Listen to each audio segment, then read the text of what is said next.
Hi there, and welcome to Sylvia and Peter talking about mental health in general and mental health issues in particular.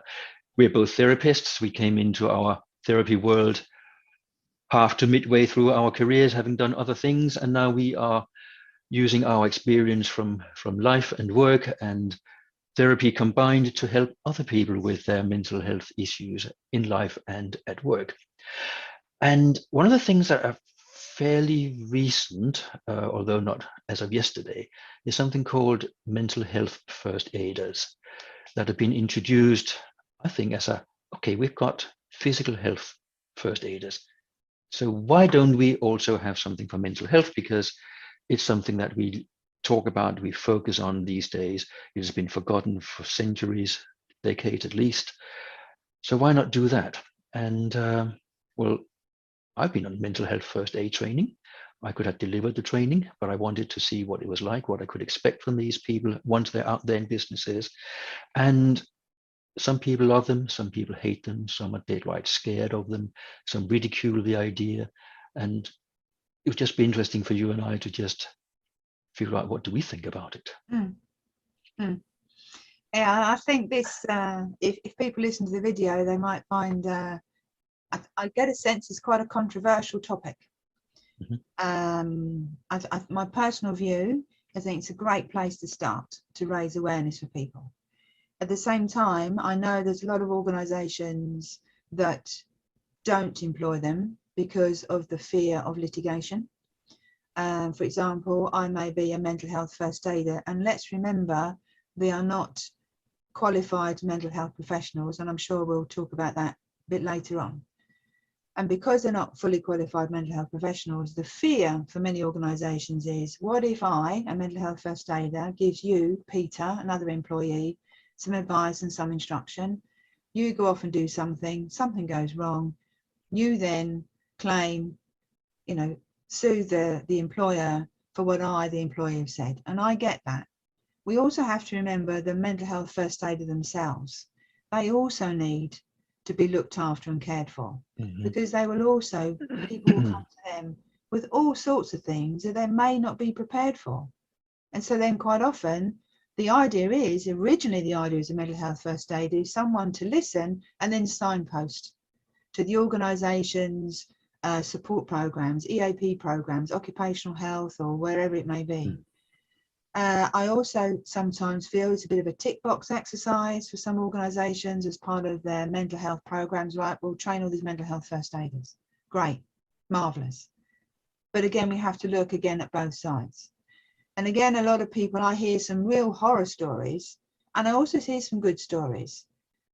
But my own personal view is, and it's, as an aside, it's actually become very big business. And you can have different levels of training, all accredited courses, different levels of training, depending on who's giving it. And again, we do have to look after these mental health first aiders, because they are not professionals, and it's big business. And it was originally, the idea was, they was not simply, because it's a massive and very important job, signposters. They were very aware of what the organisation's support mechanisms were to signpost people to that support and accessibility. I share the same concerns as you do. I think they are accountable to nobody.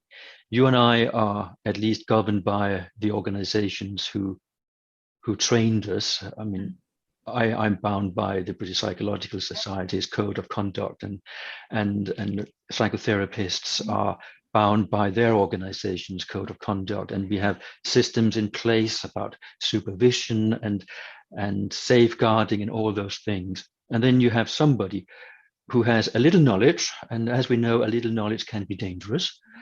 And I think they mean well, but I don't always think that they know what to do. And just signposting and referring doesn't mean that the person in trouble actually goes to those places that they're being signposted to. So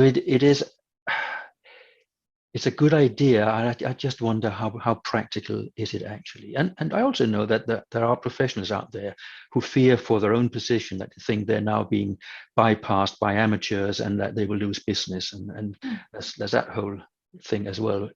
from a professional perspective and a business perspective. But what I'm more and more thinking is, why do we have one or two or a handful of mental health first aiders in an organization who have been on the 2-day course and they are now certified mental health first aiders, which, by the way, is a certification that doesn't need renewing. It's just there.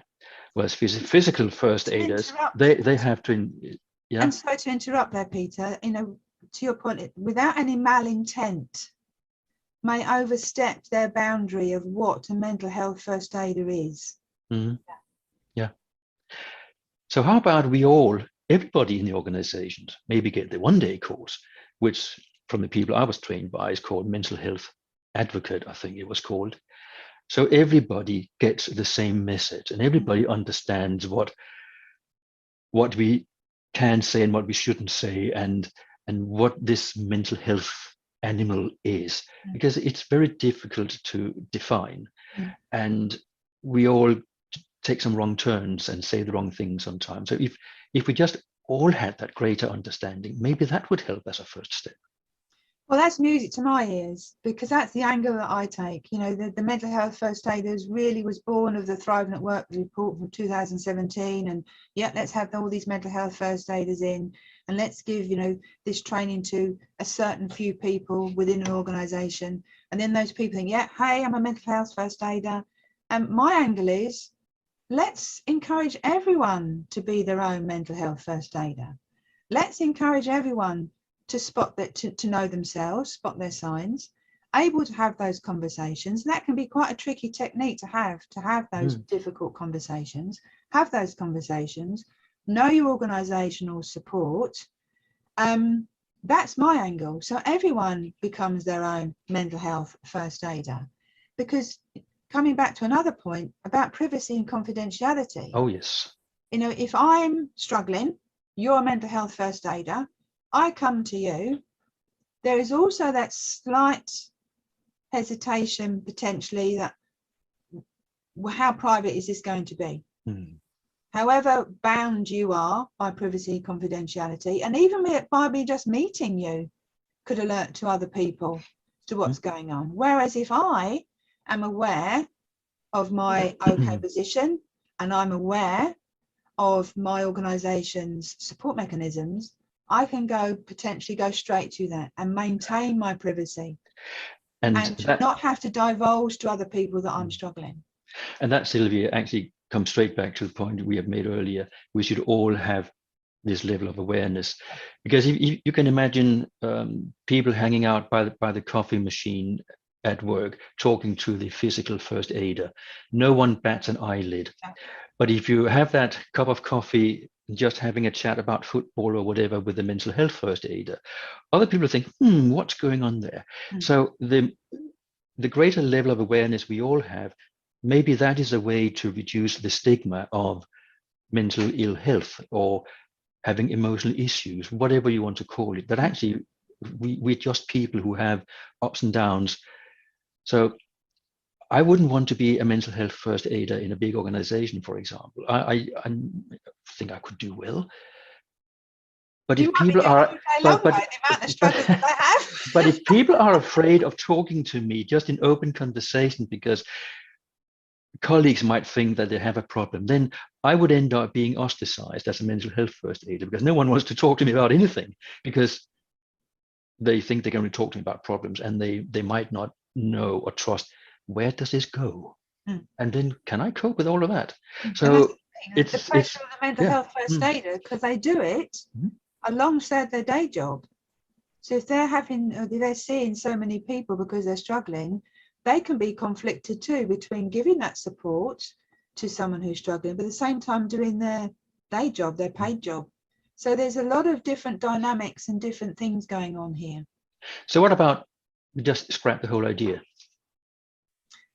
I think if they're in place, they should stay. I think my personal view is the mental health first aider themselves have to be very careful and to look after themselves and stay within the boundary, their remit of what is entailed. I think on the other side, the people to remember what the mental first aider's remit is. They are not counsellors, they're not psychotherapists. So again, you have a very clear, and I, for want of a better word, boundary around who's responsible for what. But I think, in my personal view, going forward, let's train everyone to be aware of themselves. Let's train everyone to know how to have those conversations, where to go for support, its availability, its accessibility. And I think, you know, that investment, rather invested in, you know, 3 or 4 or 5 or 6, however many organisation, everyone then becomes more aware. I think that way there'll be more return on an investment. I think there would be, and I would certainly insist on the managerial levels, sort of low, mid, and highest, to also be on those courses. It is good investment of time. It shows that they understand better the people around them, and maybe won't be as dismissive of certain behaviors or attitudes that can be a little bit out of character sometimes, to understand, maybe I should just back off a little bit, or, you know, I think if we can raise that general awareness by everybody having that, at least just a one-day course, then nobody becomes the underqualified de facto therapist, but everybody has an understanding of other people and their needs and behaviors. I think in organisations, for example, in the finance industry, you'll have a day's course on anti-money laundering. You'll have a day's course on, you know, sanctions. You have a day's course on health and safety. Is it a trip or is it a slip? And let's slot in having a day's course on mental health awareness. Absolutely. Why not? Yeah, why not? Why not?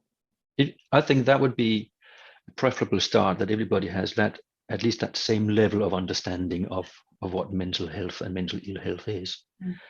And just learn a few tricks about what not to say and what not to do, and what not to be afraid of. Yeah, and perhaps thinking about that, you could have, if you raised everyone's mental health awareness, and then still have your mental health first aiders from those times when someone needs a little bit of extra or reminder. So everyone's aware, but still, you could still have the mental health first aiders, those points if people forget. I think it could be both, not one or the other. So we're basically saying we should learn how to be human beings amongst one another. Boil it down to that, yes. Yes. Probably.